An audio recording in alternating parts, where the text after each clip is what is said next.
Pada pembahasan kali ini, kita akan membahas mengenai pembahasan Sains Nasional 2016. Saya, Yuni Salsalina Berusuku. Mari langsung saja kita bahas pembahasan soal nomor 1. Soal nomor 1. Selain Jembatan Ampera, kota Palembang juga terkenal karena memiliki industri pupuk urea. Proses pembuatan pupuk urea merupakan proses kimia yang cukup rumit dan panjang. Tahap yang paling penting pada industri urea adalah pembuatan amonia atau NH3 dan pengubahan amonia menjadi urea. Amonia dibuat melalui reaksi 3H2 tambah N2 bereaksi secara bolak-balik menjadi 2NH3. Reaksi pertama merupakan reaksi kesetimbangan dengan tetapan kesetimbangan K sama dengan 6,8 dikali 10 pangkat 5 pada 25 derajat Celcius dan 3,2 dikali 10 pangkat minus 4 pada 400 derajat Celcius.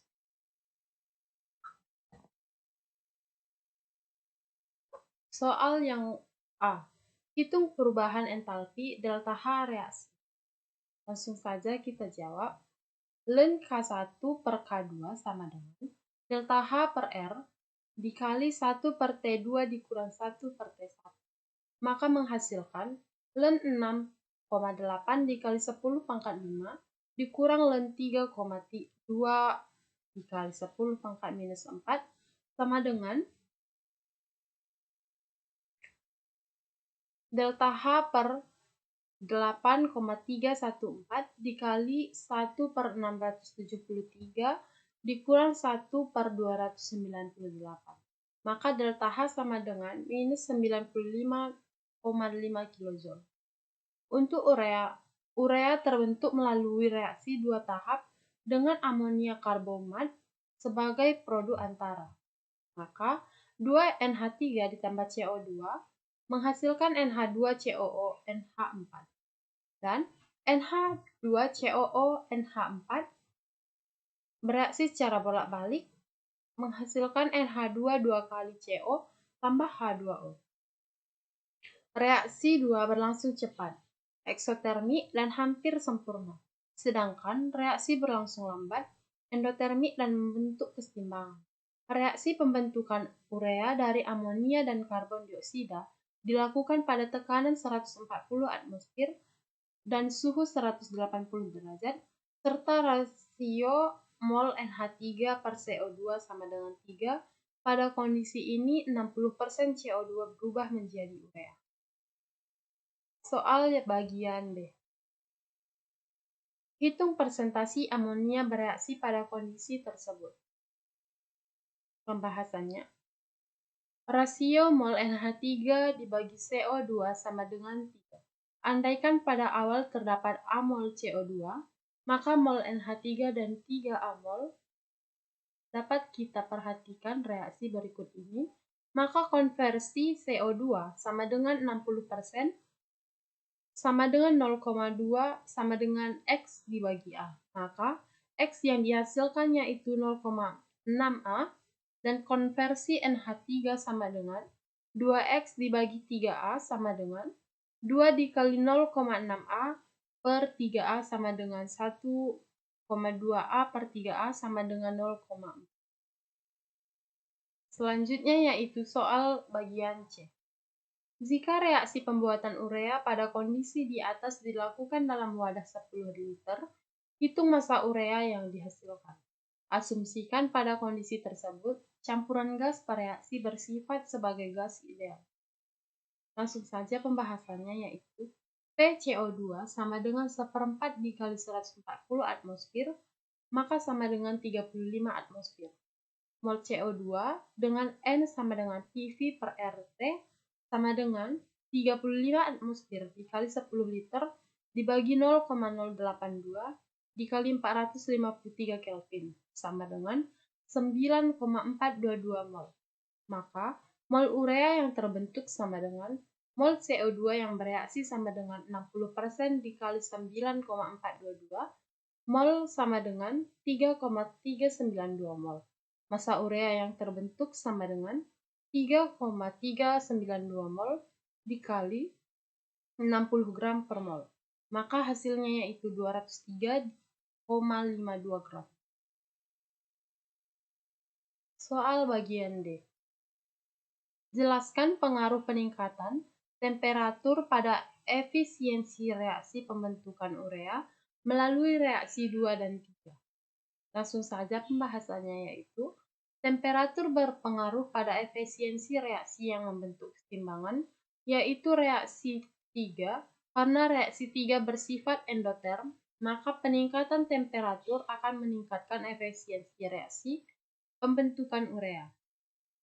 Amonia karbonat adalah padatan ionik yang tersusun dari ion NH+ dan NaCOO-. Salah satu faktor yang menentukan kestabilan padatan ionnya adalah energi, yaitu energi yang diperlakukan untuk mengubah 1 mol padatan ionik menjadi ion-ionnya dalam keadaan gas. Entalpi pembentukan standar NH3, CO2 dan NH3COO NH4 berturut-turut adalah minus 46,2 kJ per mol, minus 393,5 kJ per mol, dan minus 647,3 kJ per mol. Energi ikatan CO, rangkap O, dan CO dan Cn masing-masing adalah 743,360 dan 305 kJ per mol. Soal bagian E. Hitung perubahan entalpi delta H reaksi 2. Langsung saja kita menuju pembahasannya yaitu delta H reaksi 2 sama dengan delta HF NH2COO NH4 dikurang delta HF NH3 dikurang delta HF CO2, yaitu minus 647,3 dikurang 2X minus 46 kali 2 dikurang minus 393,5, maka hasilnya yaitu minus 161,4 kJ.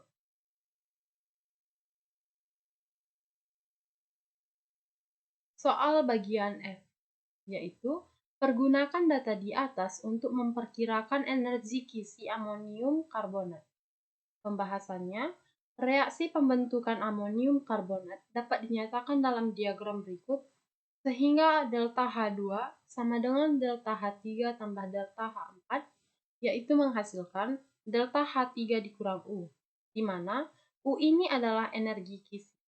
Maka, delta H3 pada diagram di bawah ini, diagram yang ini, dapat didekati dengan melihat ikatan yang putus atau ikatan C rangkap O dan ikatan yang terbentuk atau ikatan Cn dan Co. Maka delta H3 sama dengan EI C rangkap O, EI CO dan EI Cn. Maka 743 dikurang 360 dikurang 305 sama dengan 78 kJ per mol. Maka U sama dengan delta H3 dikurang delta H2, maka 78 dikurang minus 161,4 menghasilkan 239,4 kJ per mol. Maka pupuk urea berwarna putih diperdagangkan dalam bentuk bubuk atau butiran atau pelet dalam pelarut air. Larutan urea terkomposisi memberikan ion sianat dan ion amonium sesuai reaksi NH2 2 kali CO menghasilkan CNO- tambah NH4+. Soal berikutnya yaitu G. Gambarkan struktur titik Lewis untuk urea dan ion sianat. Jawabannya yaitu NH2 2 kali CO. Dapat kita perhatikan keempat gambar berikut ini.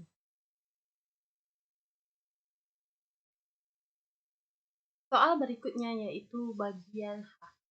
Gambarkan struktur resonansi ion sianat beserta muatan formal, tiap atom-atom penyusun, serta pilihlah dari struktur resonansi ion sianat yang paling stabil. Maka jawabannya yaitu dapat kita amati pada gambar ini.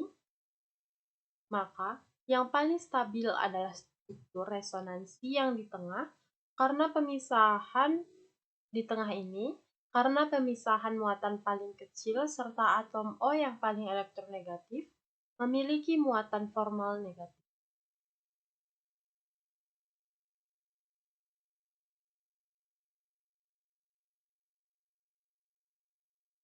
Soal bagian I, yaitu tuliskan jumlah ikatan sigma dan pi masing-masing dalam struktur ion sianat dan molekul urea. Jawabannya, urea atau NH22 kali CO dibanding 3 ikatan N sigma dan ikatan pi CNO- dibagi 2 ikatan dikurang sigma dan 2 ikatan pi. Diketahui 2 reaksi ionisasi dalam air sebagai berikut, yaitu NH3 tambah H2O menghasilkan reaksi bolak-balik yaitu NH4+ tambah OH-, maka pKb-nya sama dengan 4,75, dan CNOH reaksi bolak-balik yaitu H+ tambah CNO-, maka pKa-nya sama dengan 3,70. Bagian J. Bagaimana pH larutan urea? Asam atau basa? Jelaskan jawaban Anda. Jawabannya yaitu larutan urea bersifat asam karena asam sianat atau CNOH pKa 3,70 lebih kecil dari nilai pKb 4,75 dari NH. Soal nomor 2. Di tahun 1937, R. Schwartz dan M. Chemiser melakukan ozonisasi larutan bromin dalam freon pada temperatur rendah. Larutan Br2 atau freon dijenuhkan dengan ozon pada temperatur 50 derajat Celcius hingga terbentuk sedikit endapan. Setelah didiamkan dalam lemari pendingin, reaksi dilanjutkan dengan mengalirkan ozon sehingga bromin bereaksi sempurna. Produk yang dihasilkan adalah endapan padat berwarna kuning telur. Produk ini sudah dibuktikan sebagai salah satu dari oksida bromin atau oksida A yang sangat murni.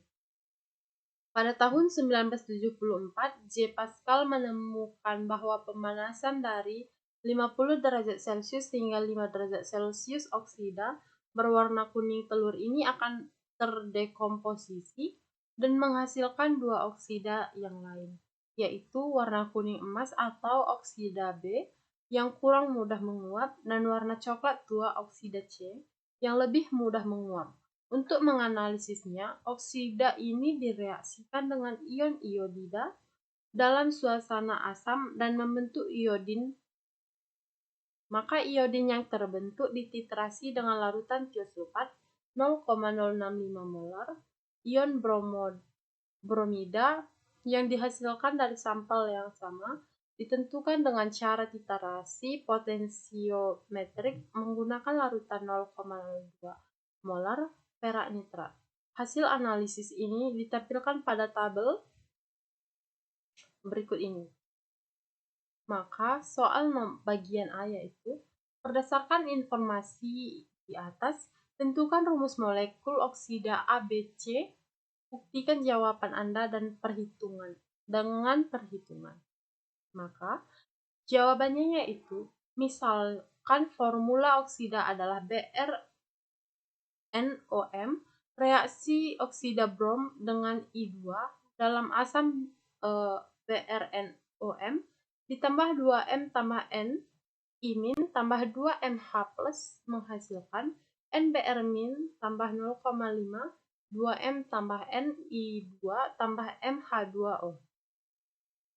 Maka I2 tambah 2S2O3 2-min menghasilkan 2-min tambah 2S4O6 2-min, Br- tambah Ag plus menghasilkan AgBr.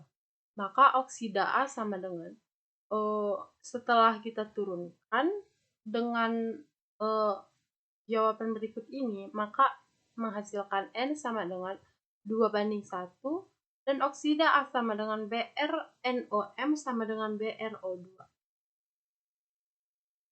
Oksida B yaitu VBr- sama dengan VAg plus sama dengan 2,88 dikali 10 pangkat minus 4 mol sama dengan N.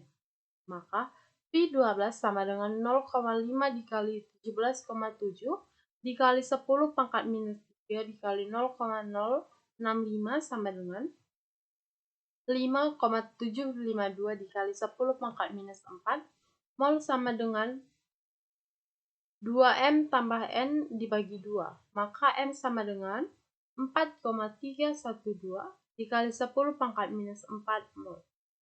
M per N sama dengan 4,312 dikali 10 pangkat minus 4 dibagi 2,88 dikali 10 pangkat minus 4. Maka sama dengan M banding N sama dengan 3,2. Oksida B sama dengan BrNOM sama dengan Br2O3-min. Oksida C. VBr- sama dengan VAg plus sama dengan 2,84 dikali 10 pangkat minus 4 mol. Sama dengan N. Maka Vi2 sama dengan 0,05 dikali 8,74 dikali 10 pangkat minus 3 dikali 0,065 sama dengan 2,84 dikali 10 pangkat minus 4 mol sama dengan N. Maka 2M tambah N dibagi 2. M sama dengan 1,42 dikali 10 pangkat minus 4 mol. Maka M per N sama dengan 1,42 dikali 10 pangkat minus 4 dibagi 2,84 dikali 10 pangkat minus 4 sama dengan 1/2 atau setengah. Maka M banding N sama dengan 1:2. Bereaksi oksidasi C sama dengan BrNOM sama dengan Br2O. Soal bagian B. Hitung massa masing-masing sampel oksida tersebut dalam miligram yang digunakan untuk analisis kimia ini. Massa masing-masing sampel oksida adalah MbRO2 sama dengan 80M tambah 16M sama dengan 80 kali 1,34 dikali 10 pangkat minus 4 tambah 16 kali 2,678 dikali 10 pangkat minus 4 gram.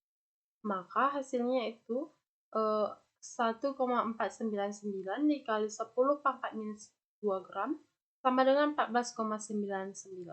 Maka dapat kita bulatkan sama dengan 15 mg. Dan selanjutnya yaitu MbR2O3 sama dengan 80 kali 2,88 kali 10 pangkat minus 4 tambah 16 dikali 4,312 dikali 10 pangkat minus 4 gram. Maka hasilnya yaitu 2,994 dikali 10 pangkat minus 2 gram.